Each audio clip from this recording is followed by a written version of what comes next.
இது 2015 ஆண்டு 41வது MCQ.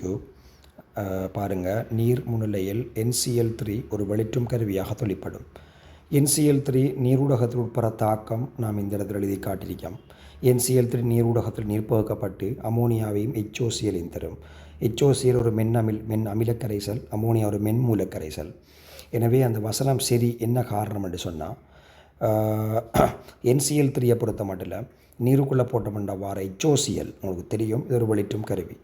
So HOCl வாரத்தில் தான் ஒரு வெளிற்றும் கருவி வரைக்கிறது. அந்த வசனம் சரி. தனியாக ரெண்டாவது கூட்ட பாருங்கள், NCl3 நீருடன் தாக்கம் இருந்து அமோனியாவையும் HOCலையும் தரும். இதற்கு தாக்கம் எழுதியிருக்கோம், அது சரியான கூற்று. எனவே ரெண்டாவது ஆண்டு பார்க்கறதுக்கு வெளிற்றும் கருவியாக NCl3 நீரூடகத்தில் தொழிற்பட காரணம் என்னென்னா, அவர் நீரோட தாக்கம் அடைஞ்சு உருவாகின HOCl தான் அவருக்கு நுண்ணங்கிகள் அழிக்கும் ஆற்றல் இருக்கத்தால் அவர் ஒரு கிருமி கொல்லியாக நுண்ணங்கிகள் அழிக்கிறதுக்கு அல்லது வெளிச்சம் கருவியாக நாம் HOCலை பயன்படுத்தலாம். எனவே முதலாவது கூற்றுக்குரிய விளக்கம் எங்களுக்கு ட்ரெண்டாவில் இருக்கிறபடினால நாங்கள் 41வது கேள்விக்கு நாங்கள் முதலாவது ஆன்சருக்கு நாங்கள் போகிறோம். ரைட். NCl3 உருவாக்குற தாக்கம் அதை மறந்துடக்கூடாது. அமோனியா உங்களுக்கு தெரியும் Cl2 கேஸோட 3 நிபந்தனைகளில் தாக்கம் அடையும். அமோனியா Cl2 கேஸோட தாக்கக்குள்ள நீங்கள் Cl2 மிகையாக போட்டிங்கன்னு சொன்னால் வார விளைவு தான் உங்களுக்கு NCl3 சக அங்கே உங்களுக்கு தெரியும் HCl அங்கே HCl வரப்போகுது. ஸோ NCl3 வாரது அமோனியாவோட மிகை Cl2 தாக்கம் அடைஞ்சி. எனவே சில வினாக்கள் அப்படியும் பயன்படுத்துவாங்க. அமோனியாவை மிகை Cl2வோட பயன்படுத்தி தாக்கமடைய விட்டு வார விளைவை நம்ம நீரை தொட்டு நீக்க பயன்படுத்தலாம் வேண்டாம், அதுவும் சரி. இரண்டாவது நீருக்குள்ளே போட்டோம்னா NCl3 நீர்ப்பகுக்கப்பட்ட அமோனியா வரும். எனவே 41வது கேள்விக்கு முதலாவது விடைக்கு நாங்கள் போகலும் அதில் எந்த விதமான பிரச்சனைகளும் எங்களுக்கு கிடையாது. ஸோ நாங்கள் அப்படியே 42வது வினாவை கொஞ்சம் பார்ப்போம். ஸோ 42. ஸோ 42வது கேள்வியை பொறுத்த மட்டும் உங்களுக்கு சொல்லப்பட்டிருக்கிற விடயம் எதைல் குளோரைட்டை விட 41க்கு நாங்கள் முதலாவது விடையை போகலும். 42 எதைல் குளோரைட்டை விட இலகுவாக வைனைல் குளோரைட் கர்நாட்ட பிரதிநிதி தாக்கலுக்கு உட்படும்.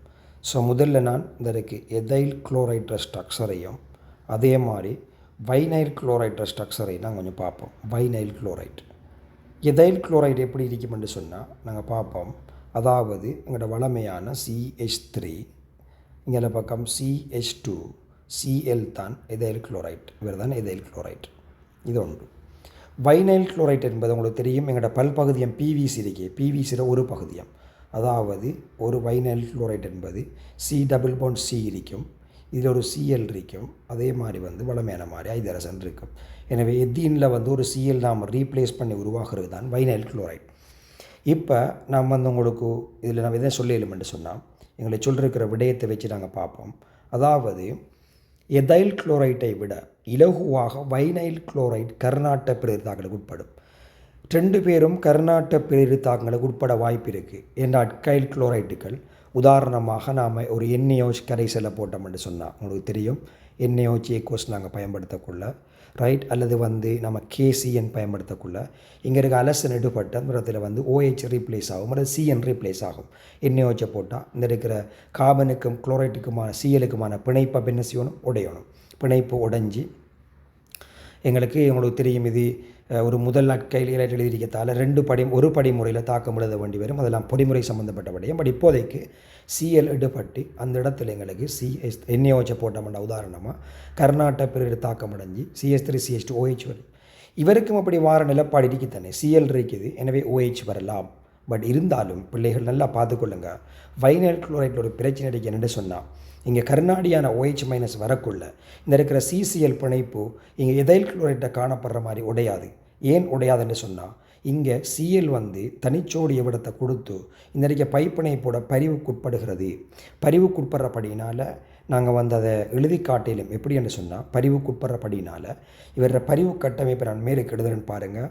இந்த இடத்துல ஸோ இவர பரிவு கட்டமைப்பு எப்படி வருமென்று சொன்னால் நாங்கள் எழுதி காட்டிலும், அதாவது இந்த இருக்குது இதில் பரிவுக்குட்பட்டு இங்கே H அப்படியே இருக்குது, C அப்படியே இருக்க போகுது ரைட். அதே மாதிரி இந்த இடத்துல ஒரு பிணைப்பும் விடத்தை எங்களுக்கு ஒரு முறைமையேற்றம் மைனஸ் வரப்போகுது.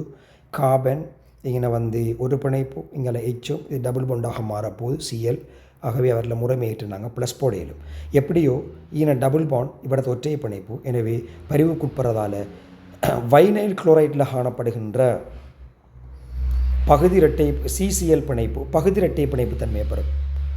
பட் எதைல் குளோரைட்டில் காணப்படுறது ஒற்றை பிணைப்பு. எனவே தான் நாங்கள் ஒரு முடிவுக்கு வரலாம், நிச்சயமாக எங்களுக்கு எதைல் குளோரைட்டை விட வைனைல் குளோரைட்டை இலகுவாக கர்நாட்டு பிரதிநிதித்தாக்களை உட்படுத்த முடியாது. எனவே முதலாவது கூற்று எங்களுக்கு பிழையானது. ஏனெண்டா பரிவினால் இது பகுதி இரட்டை பிணைப்பு தன்மை அடையும். இரண்டாவது கூற்றுக்கு போங்க. பரிவு காரணமாக வைனைல் குளோரைட்டில் கார்பனுக்கும் குளோரினுக்கும் இடையில் பிணைப்பு இரட்டை பிணைப்புக்குரிய இயல்புகளை காட்டுகின்ற போதிலும் அவ்வியல்போ எதைல் குளோரைட்டுக்கு இல்லை. ஓகே, எதைல் குளோரைட்டில் பரிவுக்கு உட்படையாது. பிகாஸ் எதைல் குளோரைட்டில் எங்களுக்கு பை பிணைப்பு கிடையாது. எனவே பரிவு வர மாட்டாது. இரட்டை பிணைப்புக்குரிய இயல்புகளை வைனைல் குளோரைட் காட்டுமாண்டா என்னென்னா பகுதி இரட்டை பிணைப்பு பரிவுக்கு உட்படுறதால அந்த வசனம் சரி. எனவே எங்களுக்கு 4வது விடைக்கு நாங்கள் போகையிலும் பிள்ளைகள் இப்படி யோசிக்கலாம். முதலாவது கூற்று எதைல் குளோரைட்டை விட அல்லது மாறி வைனைல் குளோரைட்டை விட இலகுவாக எதைல் குளோரைட்டு கருநாட்ட பிரதிடு தாக்கங்களுக்கு உட்படும் என்று வசனம் வந்திருந்தால் இந்த விடைக்கு நாங்கள் 3வது விடைக்கு போகலாம். ஏனெண்டா பரிவு காரணமாக PVCயில் ஒரு பகுதியமான வைனைல் குளோரைட்டில் எங்களுக்கு இப்படியான நிலைமைகள் இல்லாமல் இருக்கிறது தான் அதுக்குரிய காரணமாக இருக்குமென்னு உங்களுக்கு தெரியும். எனவே நாங்கள் இதில் 42வது கேள்விக்கு நாங்கள் 4வது விடைக்கு போகலும்.